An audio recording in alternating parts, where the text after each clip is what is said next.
Now this comes from Wolf Shadow. Hey, can I just say your books are great? I love them, and if I could, I'd travel back to that time period. Is there any places like that left that you can visit? Also, what inspired you to write the books?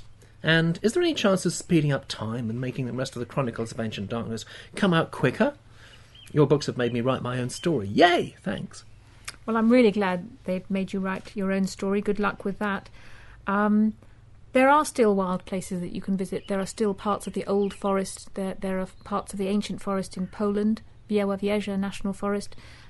There are parts of the old forest in Finland, the Seal Islands. I was inspired to describe those by a visit to the Lofoten Islands in North Norway. Anywhere in Scandinavia or indeed in North America or Japan. Lots of forests still left, so have a go. Once you've read the books, get out there. What inspired me to write the books, you'll be able to find out a little bit more on my personal website, michellepaver.com. Basically, it was being interested in wolves and the Stone Age as a child, and then meeting a bear in Southern California. Is there any chance of speeding up time and making the rest of the books come out quicker? No. Let me just give you an idea of how much time it takes me to write these books. I spend most of my waking hours writing the books when I'm not doing signings and going to literature festivals. For the last 4 years, I have written for 7 hours on Christmas Day to meet my deadline. So that gives you an idea how hard I work. If I could speed up, I would, but I never rush these books. I always want them to be the best they possibly can. So sorry. In the UK, Oathbreaker will come out in September 2008, and then Ghost Hunter in the UK, the final book, will come out in September 2009, and I don't think I can speed them up. Now this comes from Hibby. Dear Michelle, The Chronicles of Ancient Darkness is one of my top favourite series. I've waited in anticipation for the next instalment ever since I discovered them, just after the second one came out. Where in the world do you go to do the research for the books? I think you should record a video diary of them and put it on a DVD. It would be really interesting. Well, I go all over the world to do the research for the books. A lot of the research is in Scandinavia, to Finland, to the Lake Country in Sweden, to northern Greenland for Soul Eater, to North Norway to swim with killer whales for Spirit Walker, the Carpathian Mountains in the winter also for Soul Eater. So I have a lot of fun doing the research. It would be a neat idea, wouldn't it, to make a DVD, a video diary, when I'm doing the research. But I'm afraid the answer is no, I'm not going to do that, because then I'd be thinking about filming the video diary and what do I tell people for the website and what do I tell the readers, and I wouldn't be thinking about the story. And I always go on these research trips on my own so that I can be alone with the story, with Torak and Wren and Wolf, in the places where the story's happening. And I suspect that if I did a video diary, the books wouldn't be as good. And now this comes from Lord of the Wolves. Hi, I live in the US and your books are my favourites. How long will it take for a new book of yours to reach Colorado in the US? How many books will there be? Hi, Lord of the Wolves. Well, there'll be 6 books in the series. I don't know how far you've got up to, but the last 3 books will be Outcast and Oathbreaker and Ghost Hunter. I think the next book, Outcast, comes out in the US, and therefore in Colorado too, round about April 2008. So that may sound like a bit of a wait for you. It's already out in the UK, so you might be able to get hold of a copy on Amazon. Good luck, and I really hope you enjoy it when you read it. And now this comes from Looney Lolly. As you know by now, Miss Paver, everyone always designates their favourite characters within a book or two of a series. But who's your favourite in the Chronicles? I know from experience that there are certain characters you just love writing about, characters who you grow attached to while you're narrating their perspective. So which character gives you that weird tingle when you're placing that character in a particularly fun or interesting position? A character who, for some unknown reason, you're always racing to talk about. Also, what inspired some of your best characters? I find that most of my characters aren't based on anyone I know, but rather traits from particular characters from films and novels that I enjoy. Is it the same for you, or are your characters based more upon their part and people you know personally? P.S. Are you ever going to release a full map of Torak's world? I don't know why, but I really want one.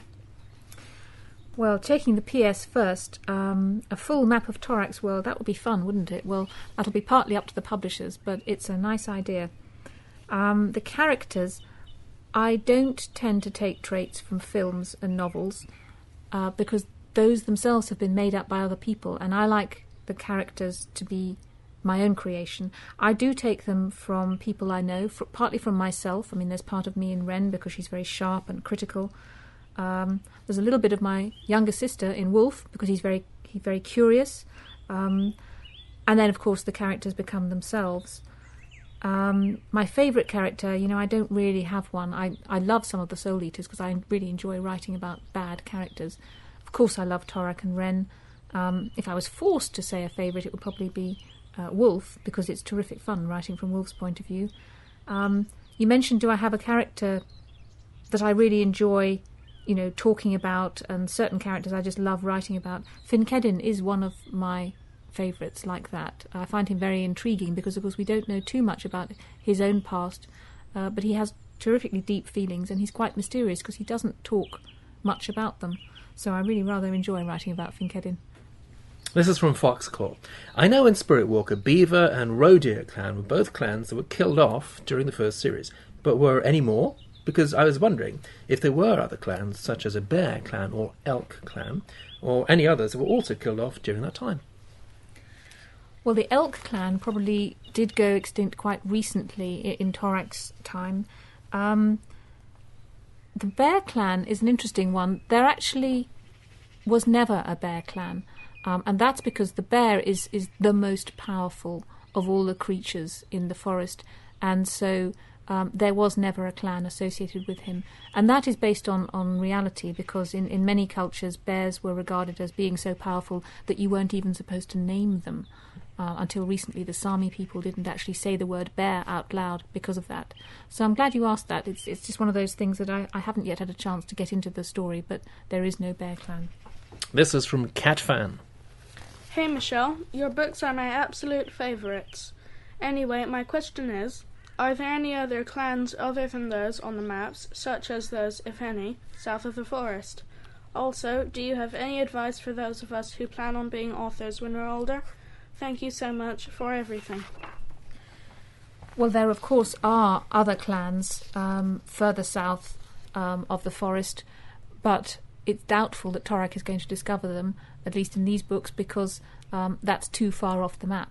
But of course, yes, Torak's world isn't the whole of the planet, so there will be definitely others in the jungle, in the desert, for example. Advice for those of you who plan on being authors when you're older: some of the writing advice I often give is to read a lot, so you get an idea of how other people use words. To carry a little notebook with you so that if you get an idea while you're on the train or on the way to school or work or something, you can write it down before you forget it. To rewrite your stories. Don't try to get them right first time. And then if you get to the stage of actually sending stuff off to publishers, don't be too downhearted when you get rejected. We all get rejected. It's part of being a writer.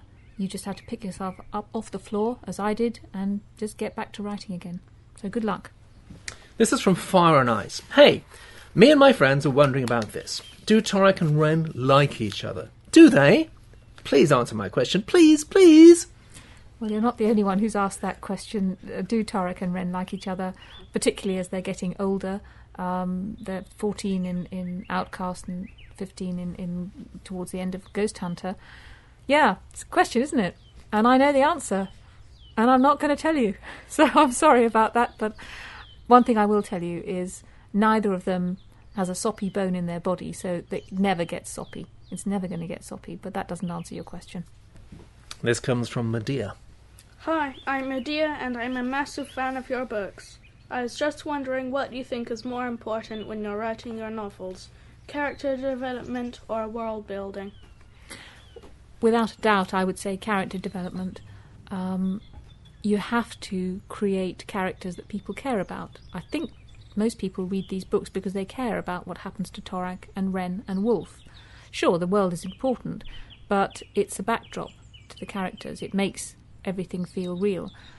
We can all think of stories which have a very real world, but if the characters are wooden, you're not going to want to read the story. This comes from Wolfbane. When will Outcast be released in North America? I've been waiting a very long time for this book, and it drives me crazy that everyone else is reading it and I'm being left behind. Oh, and what will the title cover look like? I saw what the UK title looked like, and I can't wait to see the North American title. Well, first of all, Wolfbane, I'm really sorry that you've been driven crazy. I hope you're not finding out too much about the plot, because I don't want you to get any spoilers. Outcast, I think, will be released in North America sometime in April or even May of 2008. So, sorry, that's quite a long time. That's down to the US publishers, HarperCollins. I think it just takes them a while. You could always get a copy of the UK version on Amazon if you can't wait. Yes, I've just seen the title cover for the US version. It's very different, obviously, from the UK version. It pictures, there's a sort of Torak figure in the background with Wolf crouching and hiding, while in the foreground, in the front, you've got a sort of wren figure. You can't see her face too clearly, but it's definitely wren. So that gives you a little bit of a hint of what the cover's going to look like. However you manage to get Outcast, I hope you really enjoy it when you do. And this comes from Jacob No. Hi Michelle, I love your books. I have read them in Norwegian and English. I hope you can sign them one time. I live in Spain for the time being. Being honest, before I ever started reading your books, I've always wanted to read about wolves and clans of the past, even if yours are not from the true past. They are an exact example of the past. I hope you will come to Norway in the Christmas time. Well, thank you very much for that, Jacob. I actually came to Norway in the spring. I was only a day in Oslo on our Scandinavian tour, but I loved it. I always love coming to Norway. I come often on research trips. So whenever my Scandinavian publishers invite me to Norway or Sweden or Denmark, I always go like a shot. So let's hope I can come soon. Congratulations on reading the books in both Norwegian and English. That's quite an achievement, so well done, and I really hope you enjoy Outcast when it comes out. This is from Streamson. Dear Michelle, your books are so great, they make my mouth water. I have not read Outcast yet, but I hope to in the next month. But as I live in New Zealand, there will be some delay. Can't wait to read it. Your biggest fan. Well, I really hope you get to read it soon too. I think you should fairly soon, because the books should be making their way to New Zealand quite soon. Try to avoid any spoilers on the website, because there are some big plot revelations in Outcast about both Torak and Wren, and I really hope you haven't guessed them. And now this comes from Camel Dog. Dear Michelle, I'd like to ask you if by any chance you will be visiting Canada. I live there now. I live in Alberta, but my mother will be happy to take me anywhere in Alberta or Saskatchewan. Who knows, maybe you would like to see the wilds and the Rockies. Camel Dog, I'd love to come to Canada. I have to say there are no plans at the moment, but if my Canadian publishers invite me, I'd definitely like to come. I came over for a short tour last year in 2006 in the spring, and I was in Toronto and Vancouver and absolutely loved it, so I'd love to see more of Canada. Let's hope I at some stage get to sign your book. Now this comes from XX Sally X, and a lot of it is in text speak. Hi Michelle, I just wanted to tell you how much I've enjoyed reading the books you've written so far. At school, when each one comes out, I'm like, OMG, I'm reading the best book ATM. I must drive my friends crazy. Also, everyone knows when I like a book because I read it really fast, and I read Outcast really fast, even though I was trying to conserve it. Because I'm always checking for the new ones to come out. I also love the way you research your writing by visiting different places from all over the world. It must be amazing. Well, I'm really delighted that you like the book so much. Thank you for driving your friends crazy. Always a good thing to do. Yes, I love the way I research the books too. Researching the books is one of my favourite things because I get to go to all these great places, and it seems as though I have Torak and Wren and Wolf with me when I'm there. Sometimes I can almost see them in the forest. But I don't have to write the books at the time, so it's much easier than writing. So thank you. I'm glad you enjoy the books, and I hope you continue enjoying them. And now this comes from Crosslake.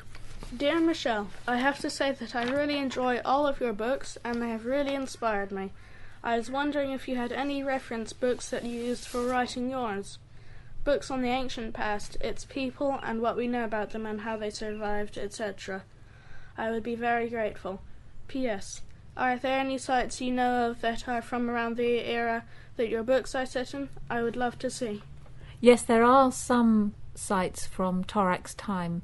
The ones I've been to particularly have been in northern Scandinavia. There's one mentioned in the notes to Outcast. It's a place called Glösa in northern Sweden, where there are some Stone Age rock carvings from Torak's time. There are others at Leiknes in Norway, and there's a great one at Alta, also in Norway. So there are places like that. Reference books that I've used for writing. In terms of the Stone Age, it's actually not that easy, because the hunter-gatherers, there's not a great many of reference books written about them, except very detailed ones. And so I would suggest just going to your local library and having a look. Some of the ones I used, there was one called Secrets of the Stone Age by someone called Richard Rudgley. There are a few more I can give you on anthropology and the beliefs of traditional people, hunter-gatherers. One of the classic ones is The Golden Bough by Sir James Fraser. That's Fraser with a Z. Then there's After the Ice Age by Stephen Mithen. And then there's a great book called Shamanism by someone called Eliade, Eliade. Those are sort of fairly heavy-duty texts, but if you're interested in that sort of thing, they're a place to start.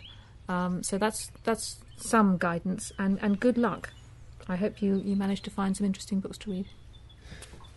And now, Michelle, on behalf of Swift, the famous Nanuak, and myself, the admin, we all want to say, and in fact everyone on the entire clan wants to say, thank you so much for making time to answer these questions. We really appreciated it, and we all think you're wonderful. Well, thank you so much for sending in all your questions. They're terrific questions. They show you've really read these books with a lot of understanding and a lot of depth and perception. I shall take some of that enthusiasm away with me, because tomorrow I'm going to get back into the deep forest and back into Oathbreaker. So thanks very much, everybody. And